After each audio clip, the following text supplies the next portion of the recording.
Welcome to the Forest of Thought with me, Ingrid Facer. As we're faced with multiplying crises, we often rush into trying to fix the world through words and busy action. What if an adequate response is to simply listen? What new worlds can be made? What wounds can be healed through listening deeply? In this episode, Keri Facer returns to the podcast to explore the subtle art of listening. Listening is a creative practice, whereas it gets presented as like listening is this terribly passive thing. Mm-hmm. You know, we've got this set of values in terms of voice and speech, and that's where creativity is manifest. And yet, actually, the practice of co-listening, of listening with each other, is a deeply, it nurtures something. It nurtures the possibility of new things, of deep things, of old things, of things to come up that we didn't expect.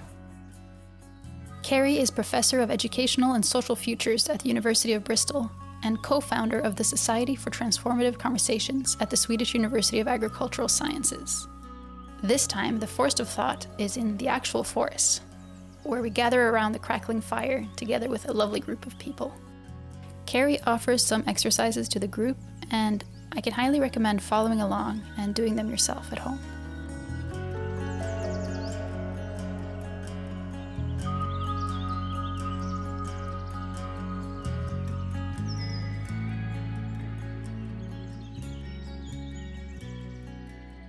Keri is a dear friend and somebody that I love to have conversations with. And so it's very nice to be able to have this shared conversation here. And Keri is a professor looking at education, futures, how we could open up ideas about what the future and social change could hold. But I think we were saying that today you're here sort of as a person with an embodied experience rather than necessarily as a professor. I haven't got my professorial hat on today. Yes, yeah. It's just me. Exactly.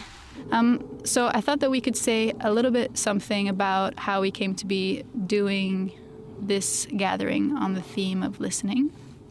But I'm wondering if before we get to that, Keri, would you like to do just a little bit of an exercise to help us to arrive here at this place and with this theme? Yeah. Yeah? Cool. Good. Great. So maybe we just settle ourselves and we get comfortable, and in a minute we just sit and we'll just see what it means to listen. And what I'll invite you to do is to think about what you're listening with. Are we listening just with our ears, with our eyes, with our bodies, with our hearts? What might it mean to listen with all of us, with all of our bodies? And as we listen, what little voices come into our heads that distract us or make judgments on ourselves, on other people? What are we struggling with to allow ourselves to just open and be touched by what we can hear? So just take a moment of sitting and listening and be gentle to yourselves. And if you notice anything coming into your mind, just notice it and allow it to pass. What can we hear outside us? And perhaps also, what can we hear if we listen inside us?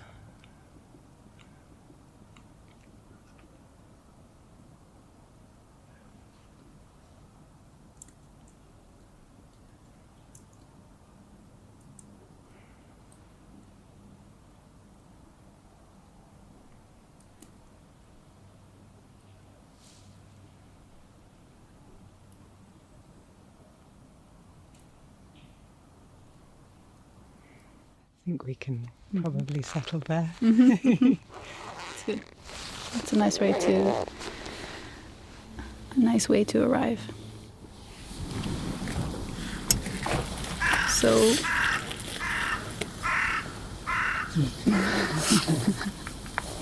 that's one way to put it. So with that, just that experience of arriving at this at this place in the forest, I'm thinking that maybe we could talk a little bit about how we chose this theme for today. Mm-hmm. And because we had a chat over the summer, and one of the things that came up was how you had written this paper, which you had, well, I guess that was a while back, but it came up then. And the question is, at the times that we're living in, you know, we maybe feel that we constantly have to say a lot about the difficult situations that we're facing. But you were finding, what is it that I could possibly say that hasn't already been said? So you want to say something about your process with that and the context? Yeah. Speaking of listening, the noise of this jacket is being picked up by the microphone in a really annoying way. So I'm just gonna take the opportunity to change. Do you have a nice non-rustly coat you can put on? Yeah. There you go. This is the sign that wool is the name of the game. Yeah. Yeah. Okay. It's good to get comfy. Yeah. I was just thinking, simply the invitation to spend a few minutes in silence at the beginning of a conversation with each other in a classroom, anywhere else, to me just completely shifts the nature of the conversation or the experience afterwards. And like we were just hearing the crow there, suddenly the crow is part of the conversation in a way that if we're talking all the time, we don't leave any space to notice or to hear all of that. So about a year ago, I got asked to write a paper on climate change education because I've been doing a lot of stuff on climate change and I work in education. And I was asked to look at a previous collection of papers that had been written, I think it was 10 years before, maybe 12 years before. And I read them and I thought, well, these are brilliant. These are great. Don't need to say any more than this. And then, you know, I was like, what else would I say? And then I started thinking about it. And I then went back to the first UN summit on the environment, which was 1972, which was the year I was born. And I was reading it and I was like, yeah, that's pretty good. That's what needs to be said. And I had a little bit of an existential crisis. I'm like, well, what is the point?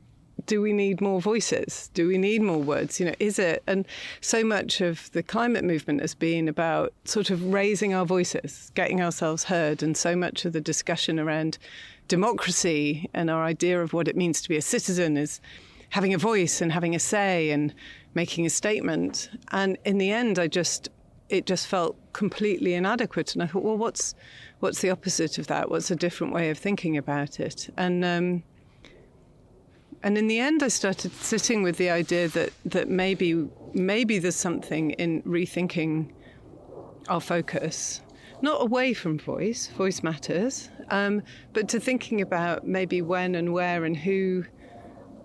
When do we need silence? When do we need to listen? When do we need to allow the world to touch us and not get caught up in this extreme over-busyness, overproduction of academic papers and of statements and of voice?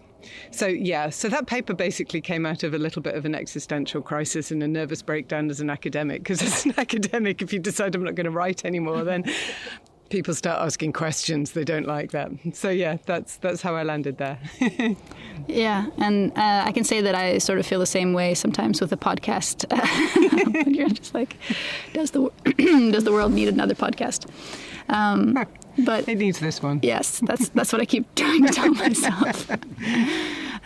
But it also feels like listening is perhaps the part of conversation that's overlooked, because it's you know, are we having a real conversation if we're not listening? You know, and it feels like, for example, I remember a friend who maybe didn't like to speak up so much in school, and she was saying that her teachers were always giving her a hard time about it. And she was saying how she felt that she was a good listener, and that's also doing something. Yeah. Listening is also doing something. I mean, I think it is. Yeah. If it's all right for me to jump in. Yeah. Not just listen to you. Yeah. Oh dear, sorry. No. Exactly. I think it is. And the quality of our listening, I think, changes the quality of people's speech as well. I mean, I was somebody, my school reports would say things like, oh, Keri would be quite good at school if she ever shut up. That sort of thing. I mean, I am not known for being a listener. My husband finds my new interest in this absolutely hilarious. So, I'm not speaking from a position of authority here. I'm speaking kind of on that sense of actually there's something. And I've always been somebody who's like ready and quick to speak. And suddenly that moment of a break between, if you like, the stimulus and the response, the creation of that moment of pause. Tim Ingold talks about the pause as the moment of thought. And actually it's almost terrifying to me, the pause as the moment of thought, because it's like, well, actually what happens if I stop? What happens if I slow down? What happens if I listen inside myself? What might I say that's different if I give myself that space and that silence and that depth to be able to respond?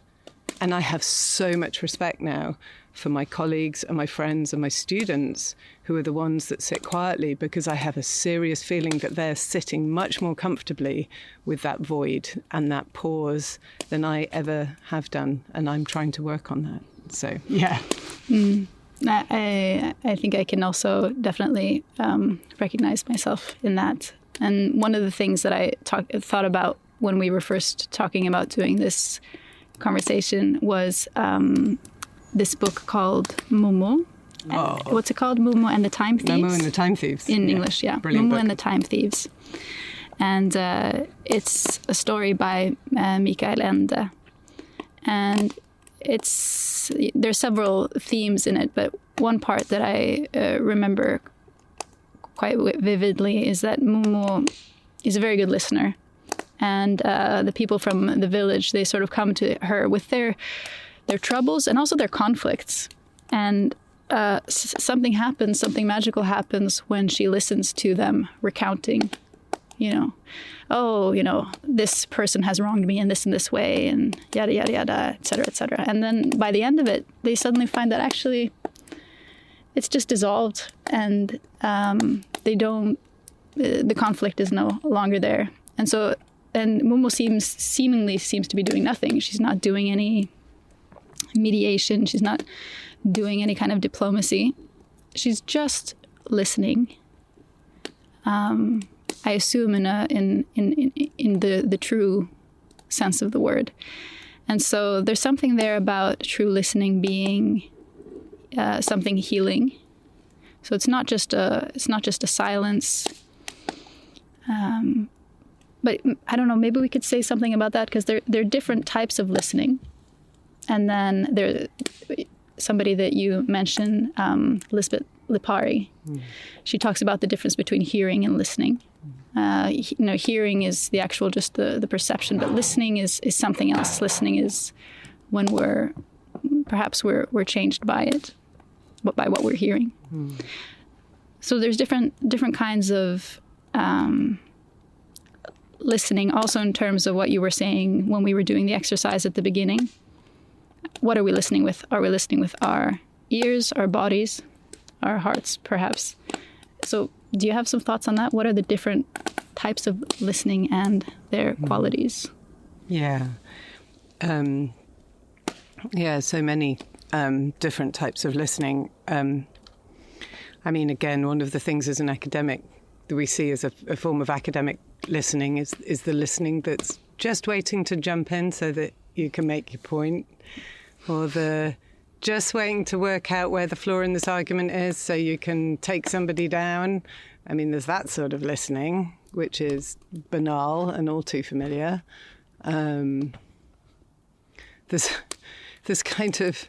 that deeply distracted listening that I find incredibly toxic these days, where I see people travel halfway around the world to be in meetings with people and then sit doing their emails, waiting to listen until something just chimes their attention, and then you might perk their ears up and then pay attention. And that sort of listening, I think, actually breaks speakers. There's nothing worse than that sort of relationship with people who are listening. But I'll come back to Lisbeth Lipari's, but I wanted to just jump in on the Momo story because God, I love that book. I mean, I love that book for so many reasons. The time turtle, all the good stuff. But I met somebody once who talked about street listening as a practice, which is what Momo does, which is people literally setting up stalls in the street to listen. And they put a sign just saying, come and tell me your story. And there is something, I think, incredibly powerful in offering that. To listen without judgment or comment, I think is such a hard practice and such an important practice. And it's so freeing. It's something I'm having more experience of with some of the work we do with council. But to be able to speak and to know that you will be listened to without people saying anything is a completely transformative experience. Nobody's going to fix you or give you advice or tell you. So listening without the listener needing to make themselves feel good by solving your problem or giving you advice or putting themselves in there. You know, it's really an open listening, just a reception.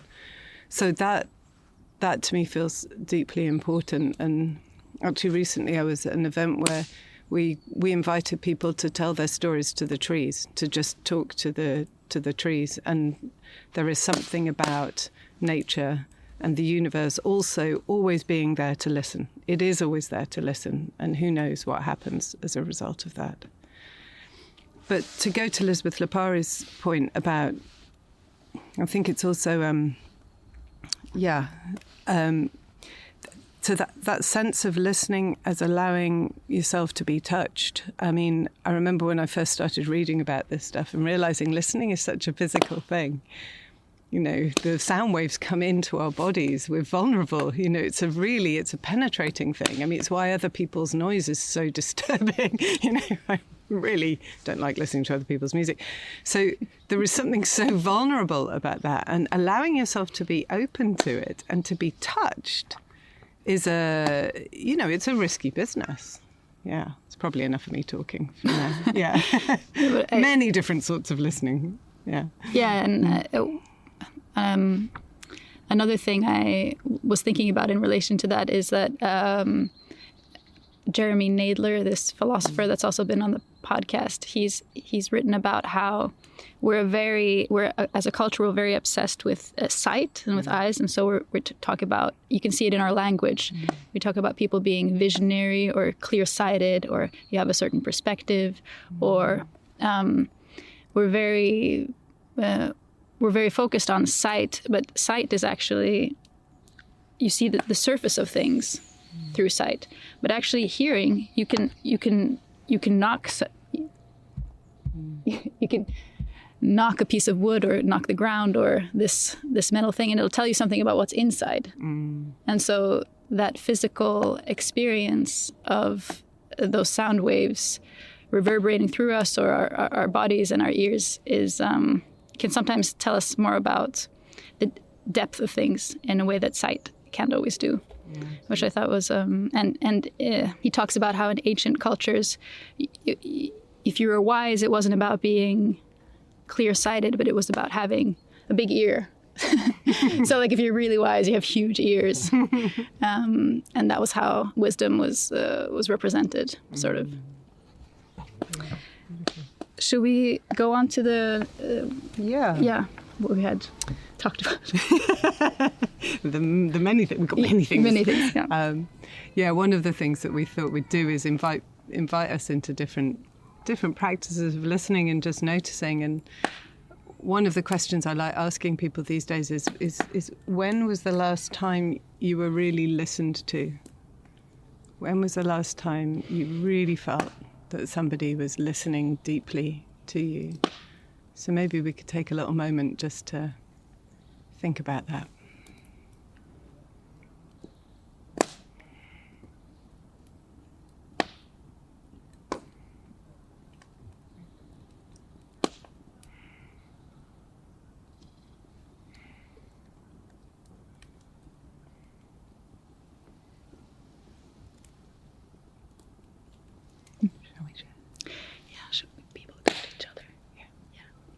So maybe, now just we'll can turn to each other and maybe share that story. And don't explain it. Don't give any justification for it or, I think this is a silly story. Just tell the person next to you when that was. And the other person, listen, you know. But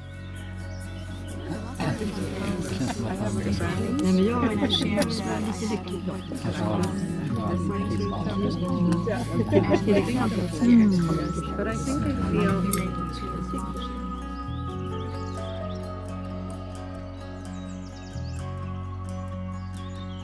Just a quick break for some announcements. As some of you know, I've now launched a newsletter via Substack so that you can receive episodes, events, and the occasional essay straight to your inbox.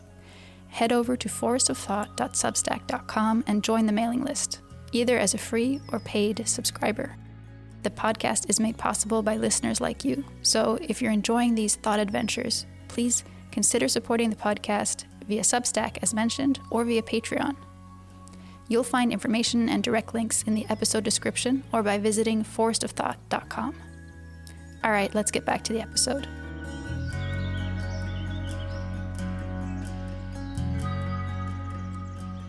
So is there anyone who would like to just share briefly something about that experience or how you knew that you were being listened to? Was there a quality in the listening that made you feel heard? I can share how challenging the exercise was to listen when there was a conversation so close next to me that was also about me. So I had half my brain here struggling at the beginning. I have already admitted this to you and asked for clarification, and the other half being like, he? And just split. So, but then once, I think it's nice to have that awareness to be like, okay, I'm not paying attention right now and I want to, and then to kind of bring it back to be like, hey, I'm slightly, not completely present, and then to focus again.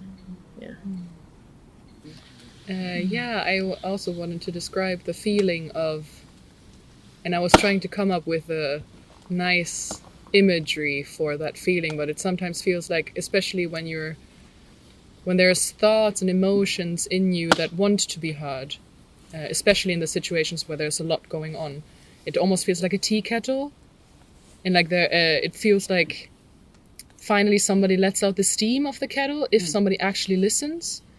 Or similar feeling also is like that somebody finally opens the floodgates and you're like all the water that was swooshing inside of you could actually go out. So like this, I think you described it earlier as dissolving. It feels like very much this feeling.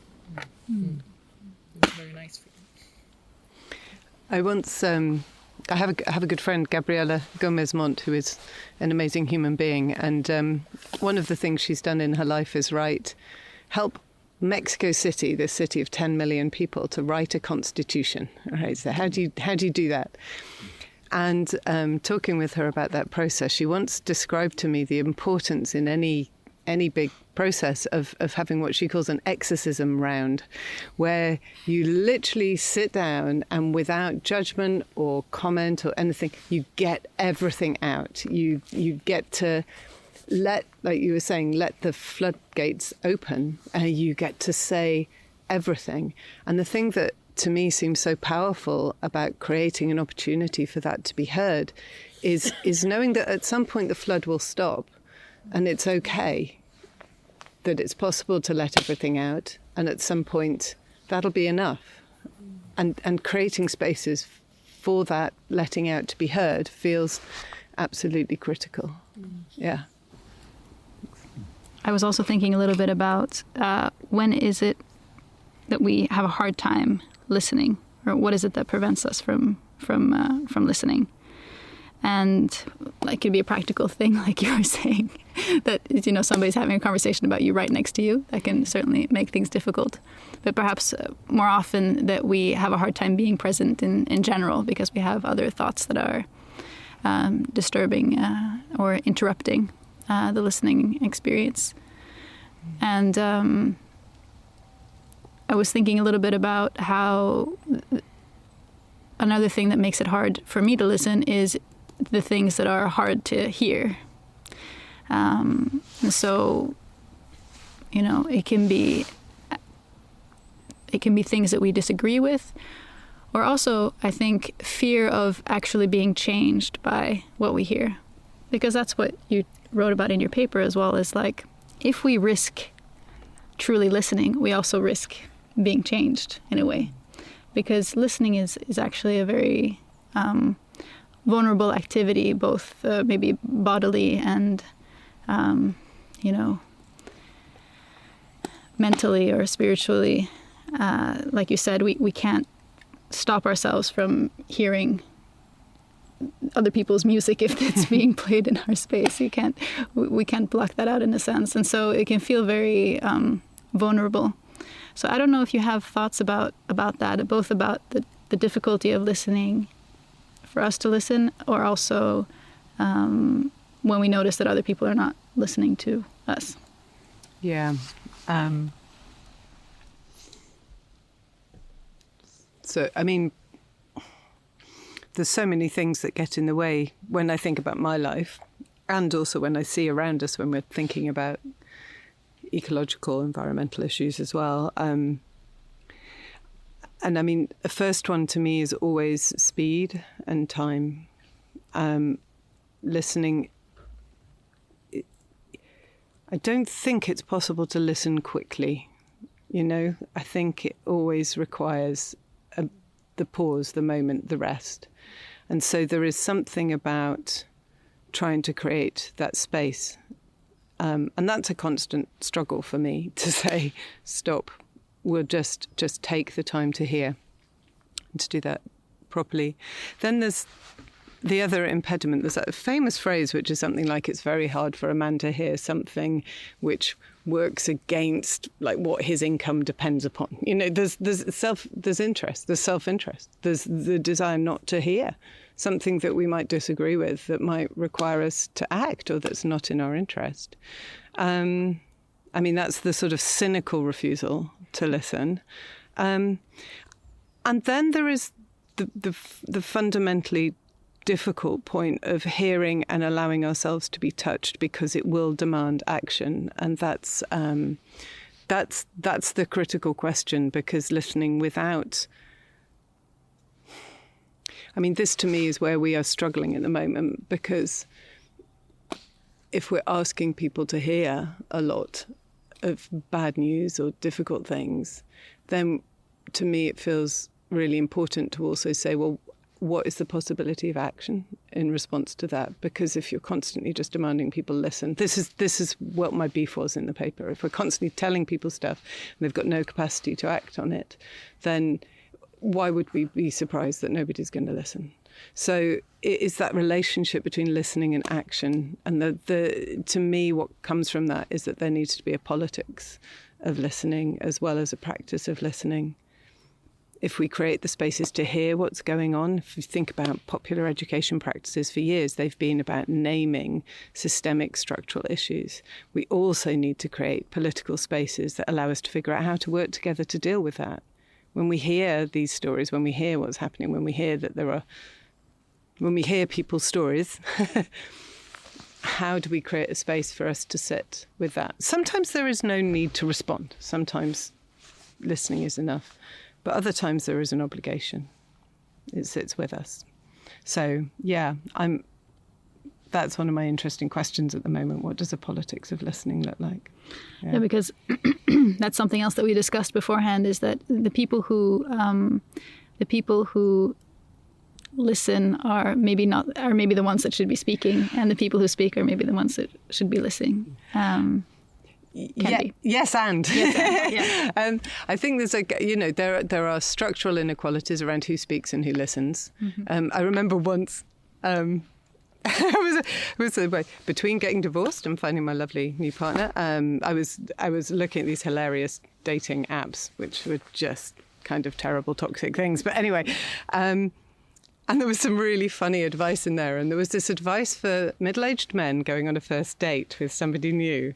And the advice was, shut up and ask questions.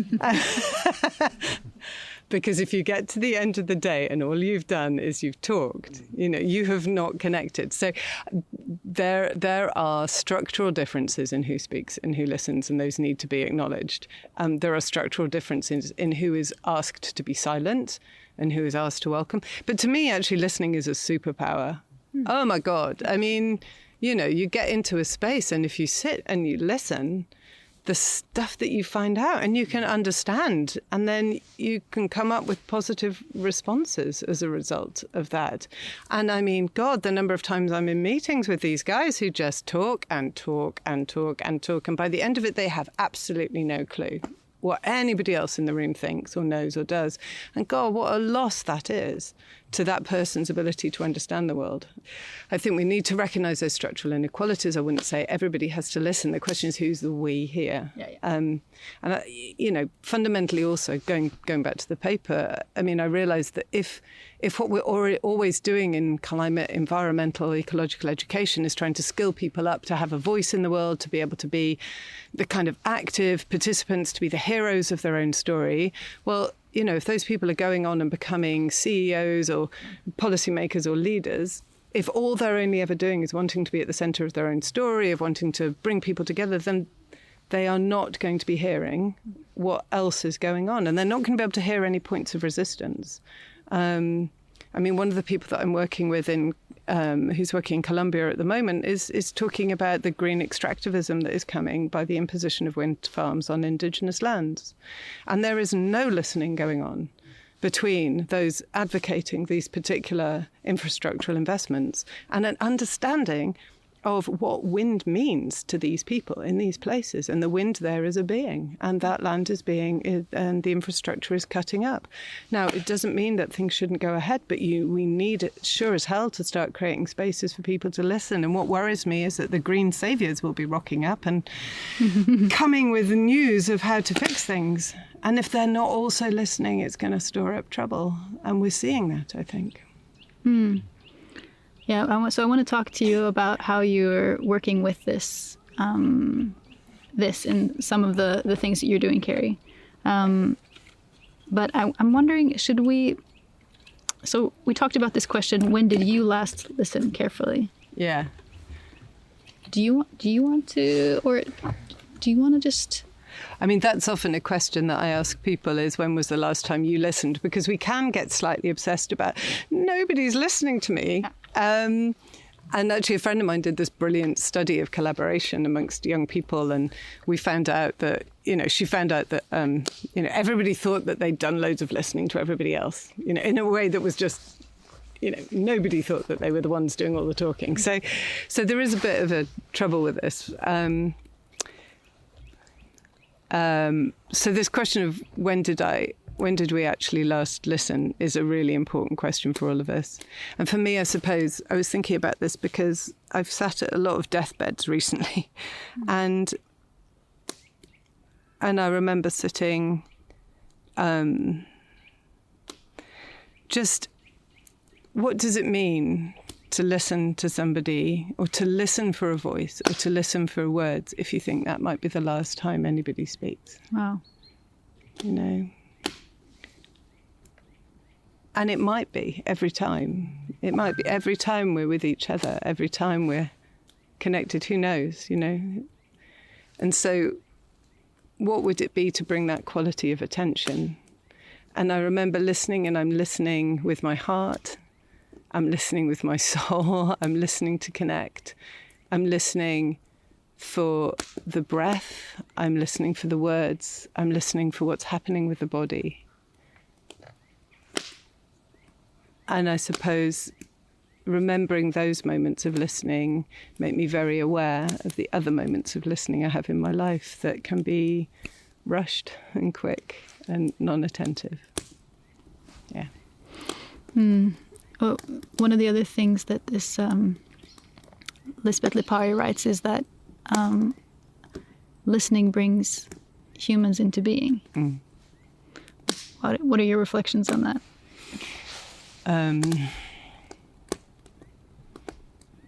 And I feel I can ask you this because it was also in your paper. Yeah. So I'm not just throwing random quotes at you. Yeah. I suppose one of the things that happens, you write a paper and then you change and you think, and you have to keep thinking, and maybe you don't feel quite the same way. But I think not listening shuts humans down. I think that's it's one of the most brutal things we can do to people is to not listen. It shuts down the possibility of a connection. I think for me, what is really important about her work, I mean, Elizabeth Lopari's book, The Ethics of Attunement, is just really worth a read. But she and others talk about listening as a process of making something third together, making that when we're listening to each other, I'm looking at you, I'm hearing you, and I am coming into being with you. I'm not just sitting, me, this kind of finished, like shell-like human being, with you, this finished sort of encased human being. We're open to each other, and I will change because of what you are saying. I will change because of how you touch me, and I shift and you shift in ways that are in relation to each other, and it makes something together between us, this third person. And the other reference in the paper is to Tyson Yunkaporta's book, Sand Talk. And he talks about a phrase, I think he calls it us two, all the way through the book. He talks about us two, and it's a reference to a term in Australian Aboriginal language, which we don't have in English, which is this third term for you and me together. And we really need that. It would be great to develop our own. So yes, I'm coming into being with you at this moment, and also we are bringing something third into being, and we sitting around this fire are bringing something else into being. I think. And it makes me think about I was going to say, I mean, Please. What does that like for you when you're doing podcasts as well? So, I mean, I'm doing a good job of you. You know, you're always asking questions, and you're coming into being, and you're being a good listener. I mean, how does that change you? Well, I definitely have the podcast because I like to be in conversation with people, and I think it's can be a real listening can be a real adventure. And the times that I feel most excited about the conversations that I've had, and I think that the one that we did, the previous one we did, was also in this forest, just a little ways away. The conversations where you feel like the person who you're interviewing, even though they've maybe spent their lives talking, that through the conversation and through the listening that's done, they're actually reaching sort of the edge of their thinking, or they're coming into new territory, or they're something else is arising, like you said, because of that. Yeah, and what's interesting to me about that is listening is a creative practice, whereas it gets presented as like listening is this terribly passive thing. You know, we've got this set of values in terms of voice and speech, and that's where creativity is manifest. And yet, actually, the practice of co-listening, of listening with each other, is a deeply, it nurtures something. It nurtures the possibility of new things, of deep things, of old things, of things to come up that we didn't expect. And it's a very subtle art in a way. Yeah.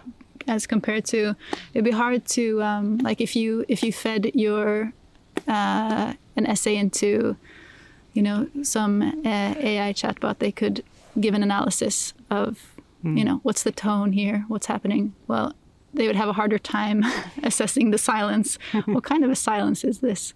Actually, I did. When I was struggling with this paper, I was like, well, let's just see what ChatGPT would say about this, and ChatGPT would say all the stuff that we already agree. And that actually was what pushed me towards the point about listening in silence and actually stuttering, stammering, struggling to find words. Like that business of the pause, that brilliant Tim Ungold phrase, the pause being where the thinking is, that struggle to work out what it is one wants to say. And that to me is a practice not just of listening outward, but inner listening. it's a strange and interesting and mysterious process. Yeah. So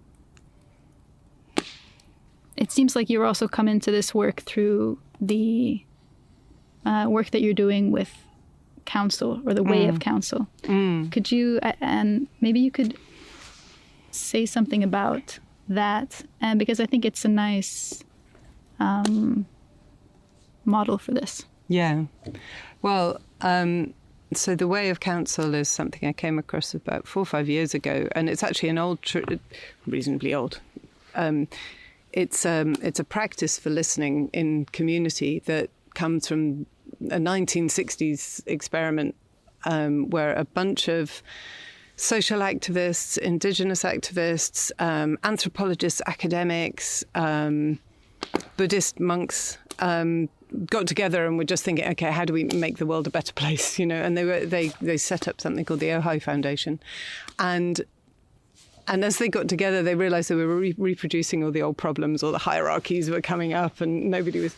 And so what they ended up doing was looking to the literature on how traditional societies, faith groups, and others all around the world have resolved their problems, learned together, governed themselves, and they observed that people sat in circles and they told stories and they took silence seriously.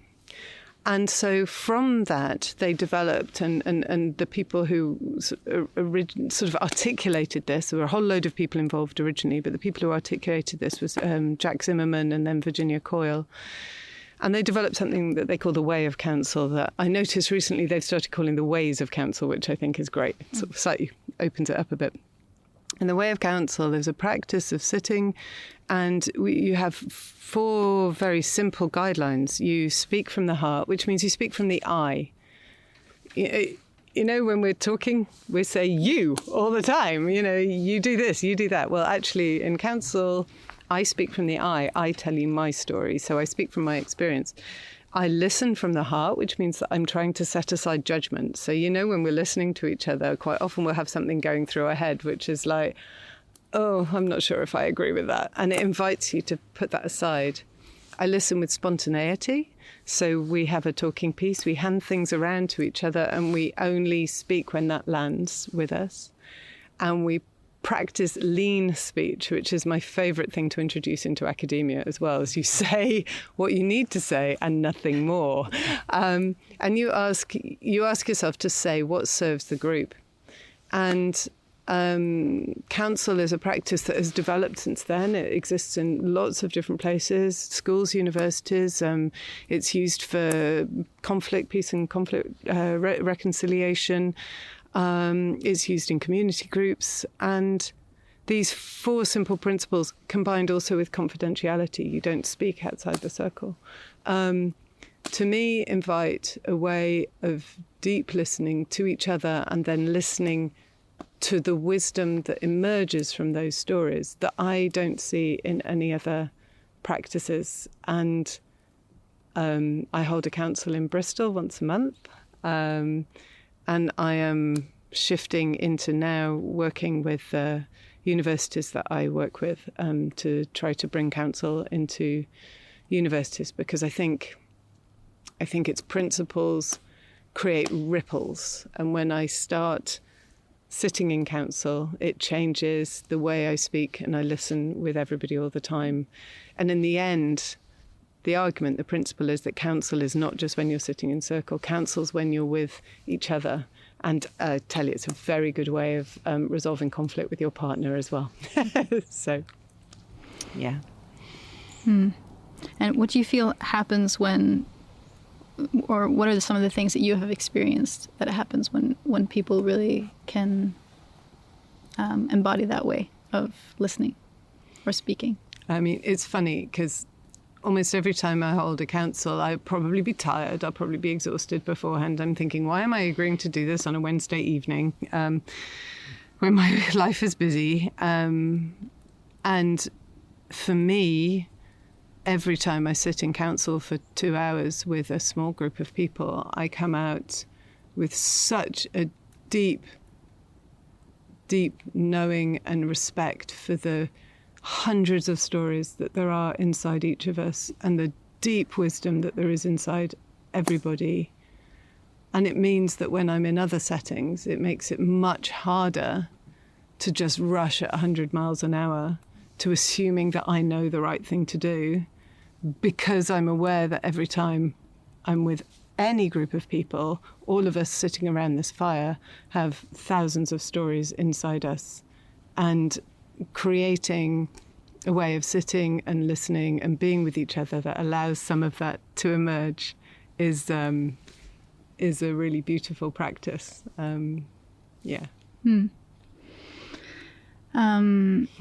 Sorry, there was just the spider in your ear. I know, I was enjoying this. We're in the forest. There are spiders. It's good. So we still have a little while to that we could have time together. Should we just quickly get some more tea and stretch, and then just come back? Yeah. Yeah, let's do that. Cool. So we thought maybe now would be a nice time to just open up the circle a little bit and hear of the things that we've been talking about and reflecting on so far. How does this connect to your own experiences of listening, your own thoughts about it? If there's anything that particular that comes up. Maybe there's a memory you have or a story or something, like if there's a resonance that's with you. It might be a little moment of going, oh, God, I used to do this, or, or a lovely moment.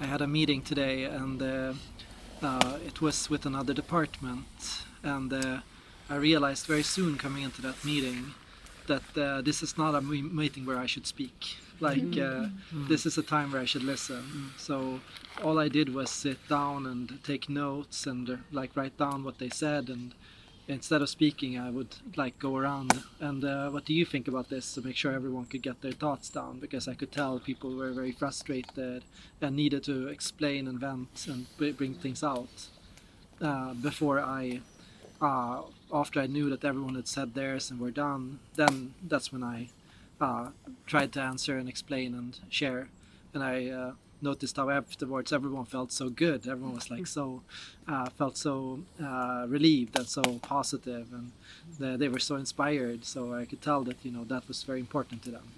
If I would have immediately jumped into solution mode and tried to answer their questions, I think I would have had a very different meeting.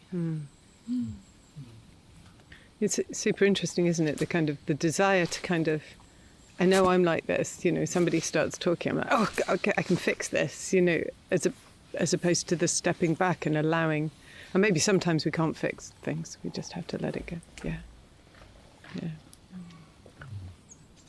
It's a question I'm sitting with while listening, and it's that sometimes when I listen to people, or try to listen, I feel like I'm also always responding to a need to be listened to. And I'm thinking of you saying it's a creative practice. So I'm kind of hearing the person, and sometimes I feel like, especially in academic contexts, there's a need being communicated that I should listen and be happy, or celebrate the other.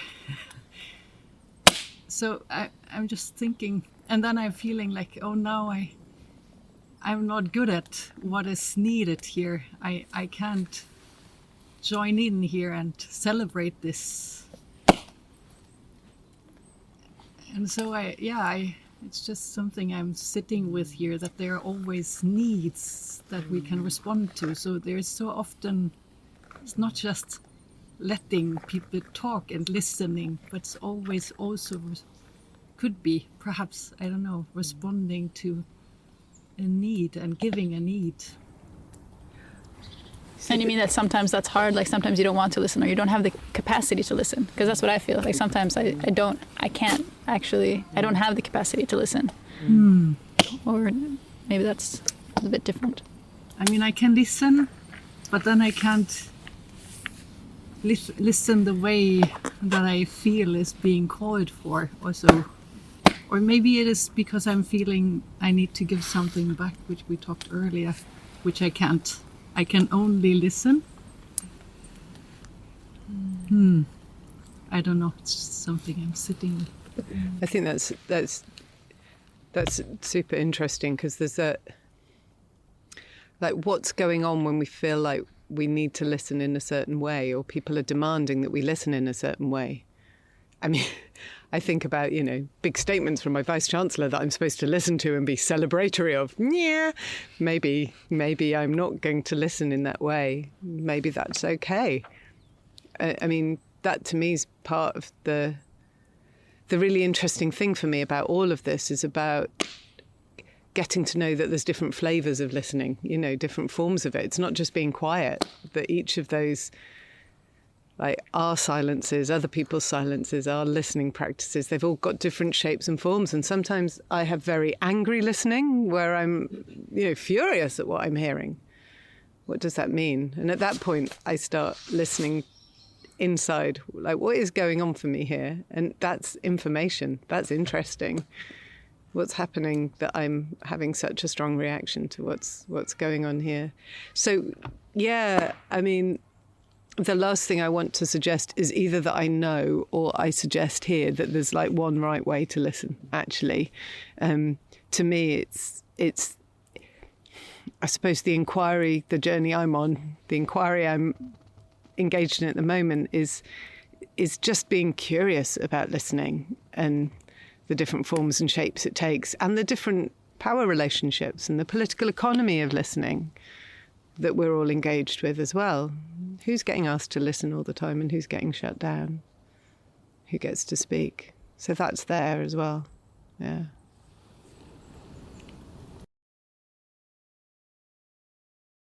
Yeah, I had a thought on this, like different ways of listening. Because my example of being listened to was this morning, like in bed with my 3 kids, and we were playing and like just goofing around. And because when I think about listening, I feel about this like long stretch of uninterrupted like time and focus. But I really felt that they were deeply listening because they were so attentive, and I was listening to them, and we were taking like these turns, but they were like micro short turns. And I don't think I would have connected that with listening if it wasn't for this conversation today.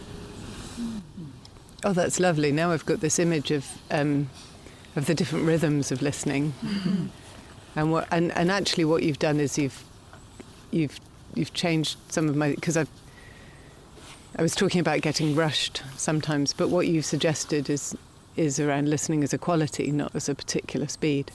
So I and it sounds to me that you had a deep relationship in that moment, a real connection. I wonder if that becomes easier when you know each other and you build trust and you build relationship, and is it possible to drop into that more or less easily? I don't know. That's, again, something to get super curious about. There's a woman called Lisa Matzai who talks about, the different, each silence has its own quality, the different qualities and the different histories of silence. Because actually it's going back to your point, Anne-Catherine, like if I've been asked consistently to listen to the same person all the time, my silence is going to have a very different quality from if it's the first time. If I've got a history with somebody of being listened to, then sometimes I can shut up for hours because I know that a few years earlier this person really helped me out and they listened to me for hours. So each silence, each act of listening has got a history, it's got, as well as that present moment. Yeah, thanks for that. I would like to share something. I've been coaching people for 5 years now, and in the beginning people would always praise me of being such a good listener because I wouldn't much prepare my sessions. I would just be there with them.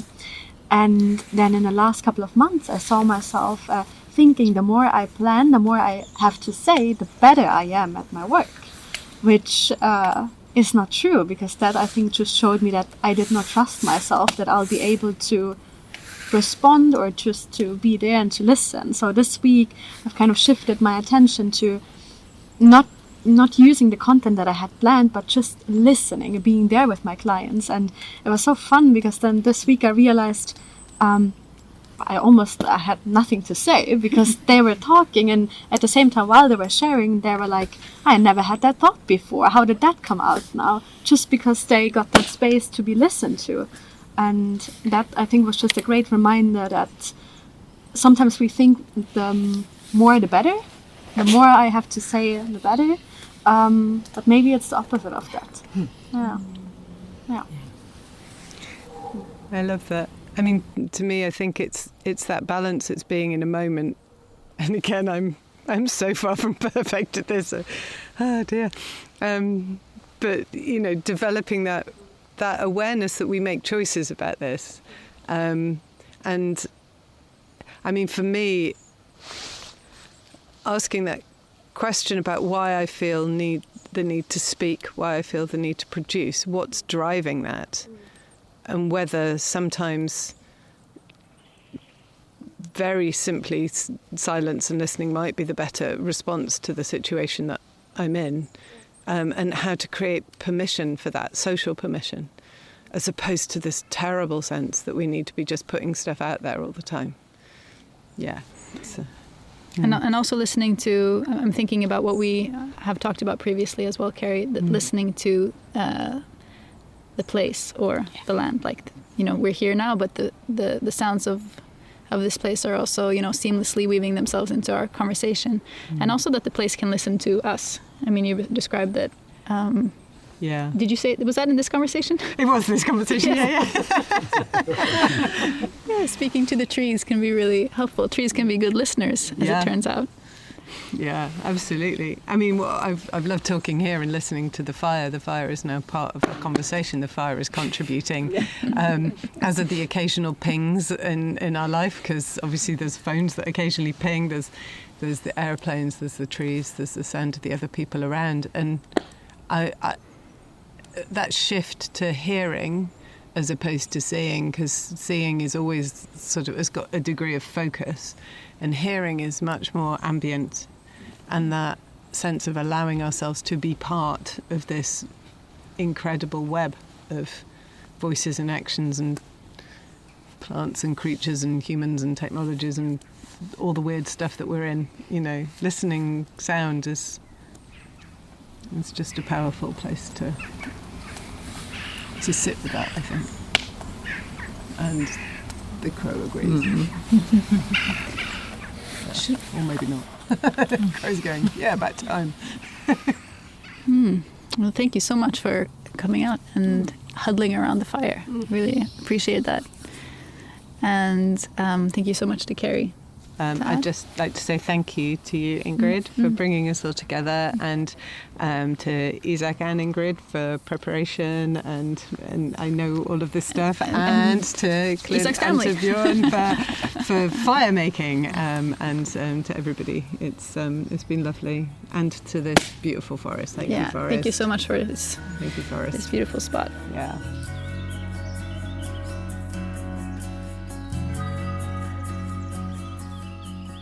You'll find links to Keri's paper and other things we talked about in the show notes. Don't forget that you can sign up for the free Substack newsletter, so you get episodes, essays, and events straight to your inbox. If you enjoyed the podcast, please consider supporting it by sharing it with your friends, leaving a review in your listening app, or by becoming a paying supporter on Patreon or Substack. All right, thank you so much for listening, and I'll talk to you next time.